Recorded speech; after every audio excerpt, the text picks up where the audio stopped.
A vibração silenciosa que percorreu o bunker russo naquela madrugada parecia mais um presságio do que um aviso técnico.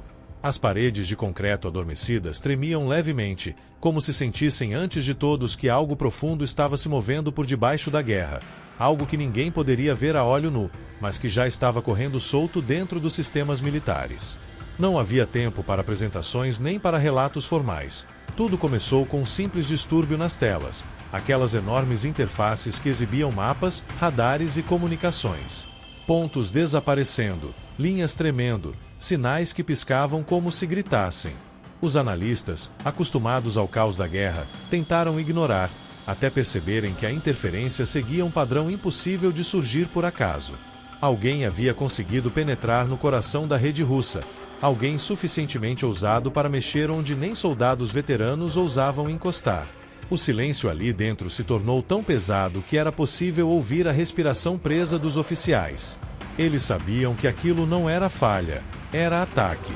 E não um ataque comum, era preciso, cirúrgico e rápido demais. Os satélites começaram a oscilar de forma descontrolada, como se tivessem perdido a bússola. Bases inteiras sumiram dos monitores. Radares entraram em modo de proteção automática sem que ninguém autorizasse.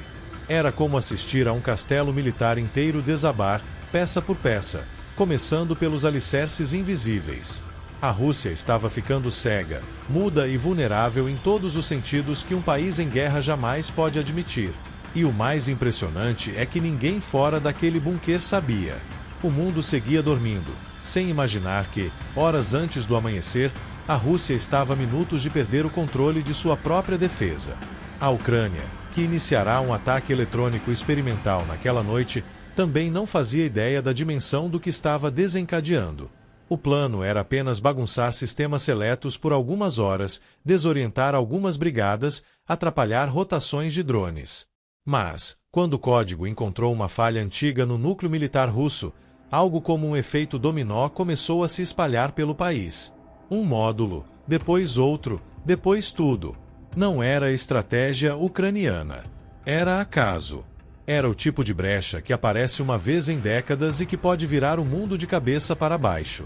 O comandante do bunker assistiu aos sistemas caindo como velas apagadas pelo vento e entendeu que, se aquilo durasse mais alguns minutos, a Rússia entraria em colapso interno.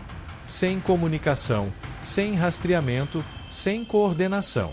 Divisões inteiras ficariam vulneráveis ao ataque de drones. Bases estratégicas perderiam controle. Até mísseis de longo alcance entrariam em zonas de risco.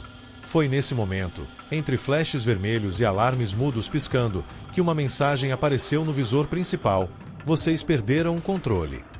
Sem assinatura, sem origem. Era quase uma provocação, quase um dedo apontando para o abismo. A tensão tomou conta dos oficiais. Ninguém falava, ninguém se movia sem autorização. Cada segundo parecia uma corda se apertando ao redor do pescoço do país inteiro. A falha se espalhava rápido demais, viva demais. Era como um animal correndo dentro do sistema, quebrando, desligando, religando, abrindo portas que jamais deveriam ser abertas. Os técnicos tentavam conter, mas cada ação parecia piorar a anterior. Quando tentavam isolar um setor, outro caía. Quando fechavam uma brecha, duas novas surgiam.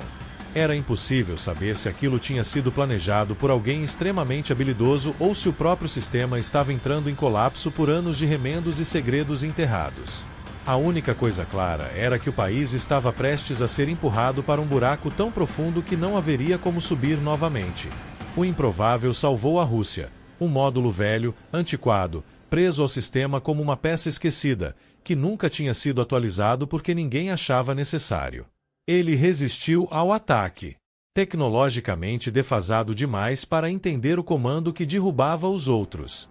Esse único ponto de luz sustentou uma linha mínima, quase moribunda, que os técnicos usaram como ponte improvisada para reconectar setores essenciais. Não foi elegante, não foi seguro, mas funcionou. Foi a diferença entre um apagão total e um desastre silencioso que poderia ter decidido o rumo da guerra em questão de minutos. No lado ucraniano, o ataque foi interrompido assim que perceberam que algo completamente fora do planejado tinha acontecido. Não queriam derrubar um país inteiro. Queriam apenas testar uma brecha, destabilizar, observar. Mas quando o código avançou rápido demais, até eles recuaram. O silêncio que veio depois foi tão estranho quanto assustador. A Rússia jamais admitiu o que viveu naquela madrugada. Relatórios foram apagados, históricos substituídos, arquivos lacrados. Os militares que testemunharam o colapso silencioso foram realocados, afastados, silenciados. Nada sobre aquele ataque existe oficialmente. Nada foi parar na imprensa. Nenhum vazamento, nenhuma declaração, nenhuma investigação externa. Para o mundo, aquela noite foi comum. Para quem estava lá dentro, foi o dia em que o país chegou a um passo do abismo absoluto. A sensação que restou nos dias seguintes foi de fragilidade, como se todos tivessem sentido o chão desmoronar sob os pés sem nunca ter caído de fato. Especialistas que estudaram os rastros do ataque sabiam que aquela brecha poderia ser usada novamente. E pior, sabiam que havia outros olhos observando a fragilidade exposta, olhos que talvez estivessem esperando apenas a segunda oportunidade. Quando os últimos técnicos deixaram o bunker, o ar lá dentro ficou carregado, como se as máquinas desligadas ainda respirassem medo. A porta blindada se fechou com um rangido metálico que ecoou no corredor vazio. O país voltava ao funcionamento normal na superfície. Drones decolavam, soldados se movimentavam, cidades viviam sob sirenes e explosões, mas nada refletia o que realmente tinha acontecido no centro nervoso do sistema militar.